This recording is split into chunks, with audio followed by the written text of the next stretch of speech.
Yo, what's up mga kamonggi? For today's video, ang daming nadali. Ito nga, panoorin nyo. Bakas sa mukha ang pag-alala, ngunit kay Kuya Grab ay mukha siyang masaya. Parang gusto na nilang kumawala sa isang relasyon na malala. Ngunit wala silang magawa, kundi ay matulala. Hindi naman natin sila pwedeng matulungan sa sitwasyon na yan, dahil sila ay naharangan. Ito na nga ang kasunod na pila, ang papunta sa goal, kung sino ang mauuna. Ayan na nga si Kuya Lalamove, gusto niya pang bumalik, at ang iba ay kalmado at hinihintay na lamang ang panikit. At ito na nga ang ating mga enforcer, MMDA, at natikita na nga silang lahat.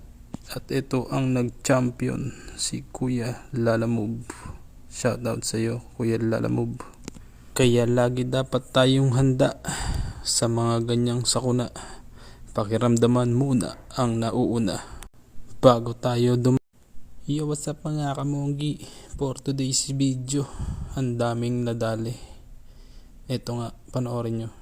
Bakas sa mukha ang pag-alala, ngunit kay Kuya Grab ay mukha siyang masaya. Parang gusto na nilang kumawala sa isang relasyon na malala. Ngunit wala silang magawa, kundi ay matulala. Hindi naman natin sila pwedeng matulungan sa sitwasyon na yan, dahil sila ay naharangan. Ito na nga ang kasunod na pila, ang papunta sa goal, kung sino ang mauuna. Ayan na nga si Kuya Lalamove, gusto niya pang bumalik, at ang iba ay kalmado at hinihintay na lamang ang panikit. At ito na nga ang ating mga enforcer, MMDA, at natikita na nga silang lahat. At ito ang nag-champion, si Kuya Lalamove. Shoutout sa iyo, Kuya Lalamove. Kaya lagi dapat tayong handa sa mga ganyang sakuna. Pakiramdaman muna ang nauuna. Yo, what's up mga kamonggi? For today's video, ang daming nadali. Ito nga, panoorin nyo. Bakas sa mukha ang pag-alala, ngunit kay Kuya Grab ay mukha siyang masaya.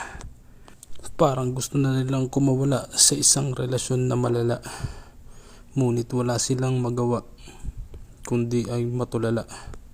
Hindi naman natin sila pwedeng matulungan sa sitwasyon na yan, dahil sila ay naharangan. Ito na nga ang kasunod na pila, ang papunta sa goal, kung sino ang mauuna. Ayan na nga si Kuya Lalamove, gusto niya pang bumalik, at ang iba ay kalmado at hinihintay na lamang ang panikit. At ito na nga ang ating mga enforcer, MMDA, at natikita na nga silang lahat. At ito ang nag-champion, si Kuya Lalamove. Shoutout sa iyo, Kuya Lalamove. Kaya lagi dapat tayong handa sa mga ganyang sakuna. Pakiramdaman muna ang nauuna bago tayo